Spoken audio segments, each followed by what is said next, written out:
fast, focused, and fearless. Here's everything you need to know this rush hour of August 30, Friday. I'm Riza Diaz.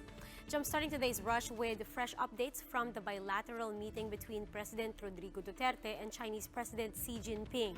Jen Kaliwan is on the line to give us the latest straight from Beijing. Jen, we've received your update regarding that President Duterte brought up the Hague ruling in the meeting. Now, we'd like to know, how did the meeting go last night?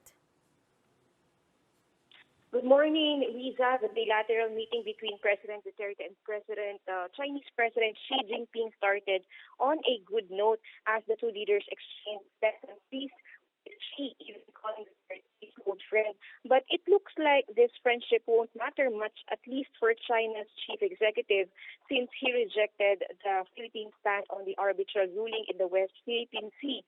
Presidential spokesperson Sal Panelo said that Duterte insisted that the arbitral award is final, binding, and not subject to appeal, but China did not budge. Both countries agreed that while their positions remain, it should not weaken the relationship of the two countries. Though the arbitral ruling was rejected, China has agreed to formulate a code of conduct and said that it needs to be done before the end of Duterte's term. Our president also raised the issue of a possible joint exploration in the West Philippine Sea. Beijing's president agreed and said that the steering committee assigned to the project should prepare a substantive program on the matter. China also recognized and confirmed the responsibility of Chinese fishermen in the Recto Bank incident, which President Duterte appreciated. Overall, Panelo believes that the meeting between the two leaders went well. They also inked 6 agreements focusing on education, science and technology, and economy. This includes the Memorandum of Understanding on Higher Education Cooperation between the Philippine Commission on Higher Education and the Ministry of Education of China, the MOU on Science and Technology, the cooperation or the cooperative agreement of the Customs Bureau, Finance Department, and Beijing's General Administration of Customs, the implementation contract on China and inspection equipment, the exchange of notes on cooperation procedure for the availment and utilization of concessional renminbi-dominated loans, and the preferential buyer's credit loan agreement on project management consultancy of the PNR South Long Haul Project. Riza, later today, the president will attend a bilateral meeting with Chinese Prime Minister Li Keqiang this afternoon, to be followed by a business forum. He will also witness the opening of FIBA World Cup before flying to Guangzhou to watch the basketball match between Gilas and Italy with Chinese Vice President Wang Qishan on Saturday. Duterte is expected to return to the Philippines on Sunday. Riza. Thank you. That was Jed Kalimon reporting from Beijing, China. China has also responded on the so-called illegal passing of its warships through the Philippine waters. But the Philippines' top envoy to the Middle Kingdom's cites Chinese authorities in saying the passage was innocent and non-hostile. Jen Kalimon returns with this report. 3 years after the Philippines won against China in the arbitral ruling on the West Philippine Sea, President Duterte said he will now finally invoke the Hague ruling and raise other issues pertaining to the disputed territory during his 5-day official visit. But according to Philippine Ambassador to China, Jose Santiago Santa Romana, the president will not do anything to provoke his Chinese counterpart. He's not coming here to impose it on China. He's not coming here to provoke the Chinese. He's coming here to exchange views, to understand where the differences lie, and to have a deeper understanding and to see where there are areas where the gaps can be bridged. He's here to build bridges, not to burn bridges. On the president's agenda is the crafting of the Code of Conduct in the South China Sea and the 60-40 oil exploration deal of China and Philippines in the West Philippine Sea. Last June, the Philippines had submitted its proposed terms of reference, which China accepted. But Santa Romana said the exploration is not happening anytime soon. The plan is, to get the framework ready so that the steering committee can start the ball rolling.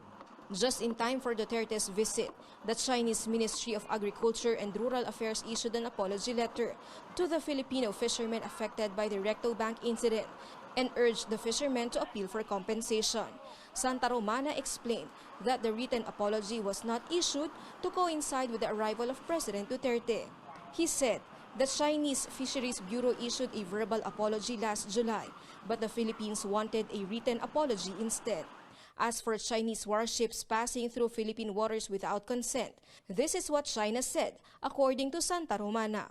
They say it's an innocent passage, no hostile intent. And they say if there are any concerns on the part of the Philippines, we can discuss it through diplomatic channels and also between military to military so as to clear the air. Meanwhile, Santa Romana said that the government will explain the legal implications of banning pogos in the Philippines in case President Xi pushes for it. They can't dictate on us. That's our sovereign decision. Okay. So that is where we stand. We will keep it legal. Unless the president decides otherwise, it will have an economic impact on us. Yeah.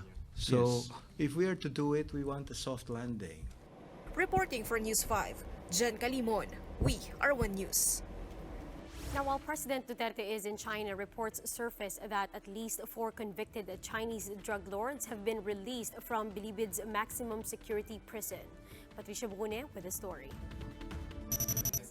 Senator Panfilo Lacson says he has documents that show 4 convicted Chinese drug lords were released from the maximum security compound of the Bureau of Corrections last June, while another convict was transferred to the Bureau of Immigration to be deported. Lacson, however, says it is still unclear whether the convicts were released under the Good Conduct Time Allowance law.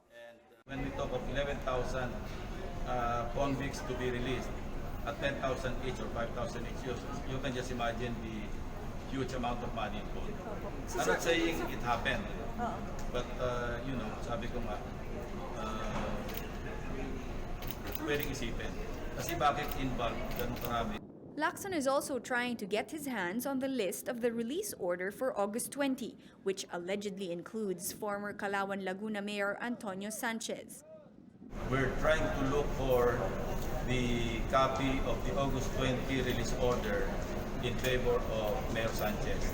But apparently, nawawala yung kopya.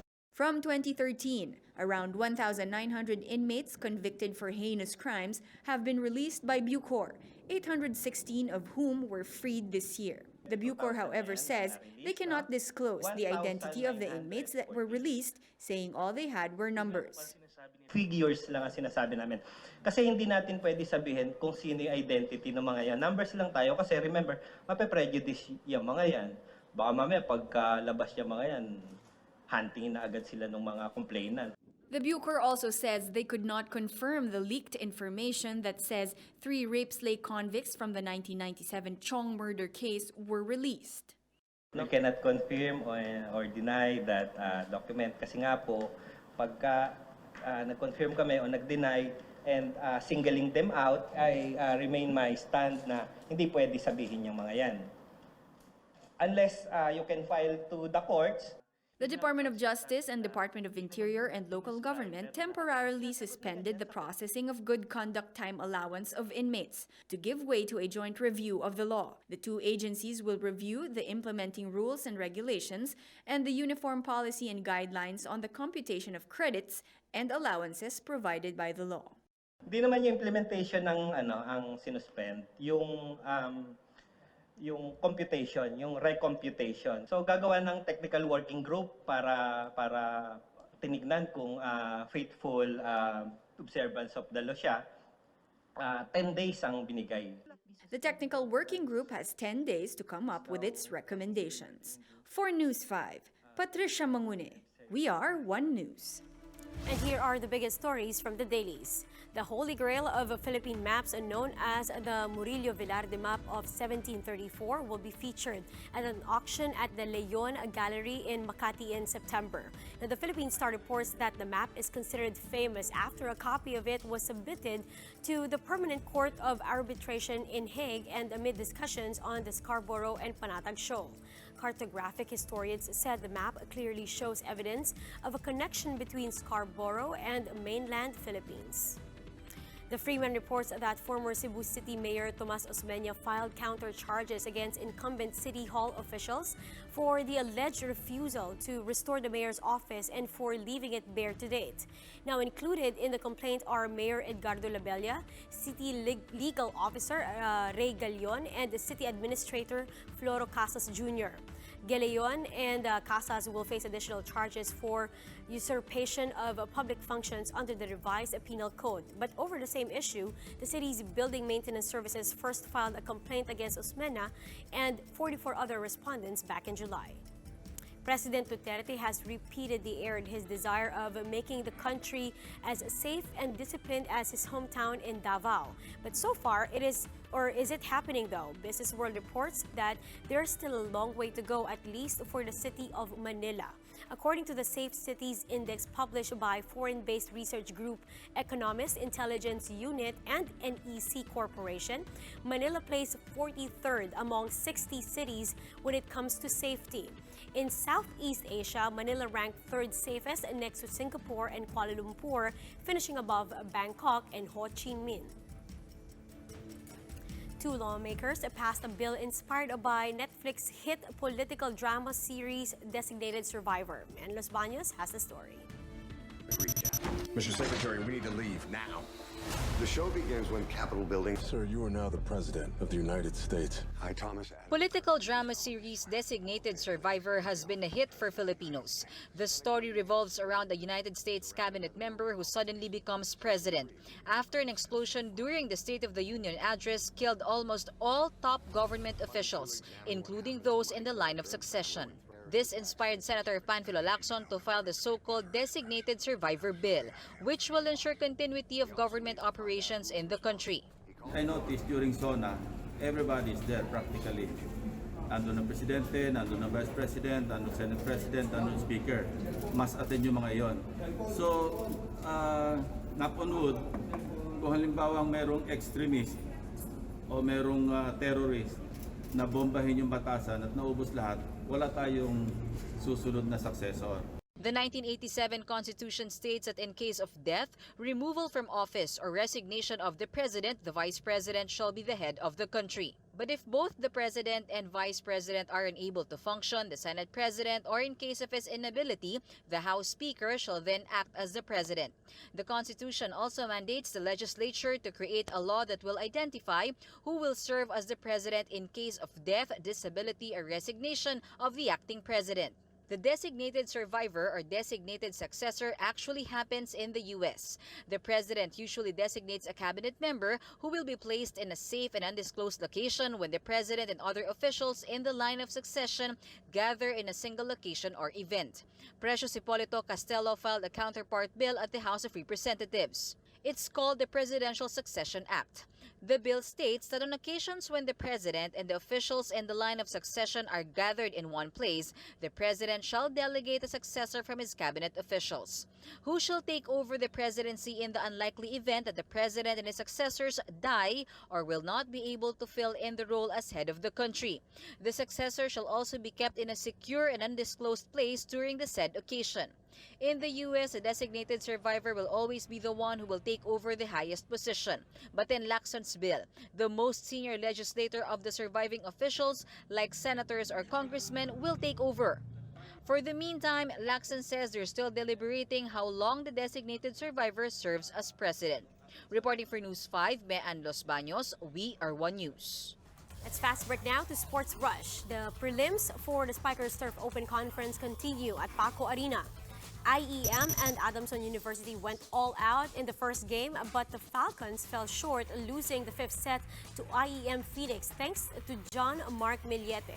Now next, the Air Force made short work of Centro Escolar as Al-Nakran Abdillah led the team with 7 attacks and 3 aces. Now the night ended with another shutout as the PLDT home fiber showed no mercy and did not give up a single set to the BCDA Army Troopers. And that's how the day is shaping up to be. Join us again next time for another round of Rush. I'm Riza Diaz. We are One News.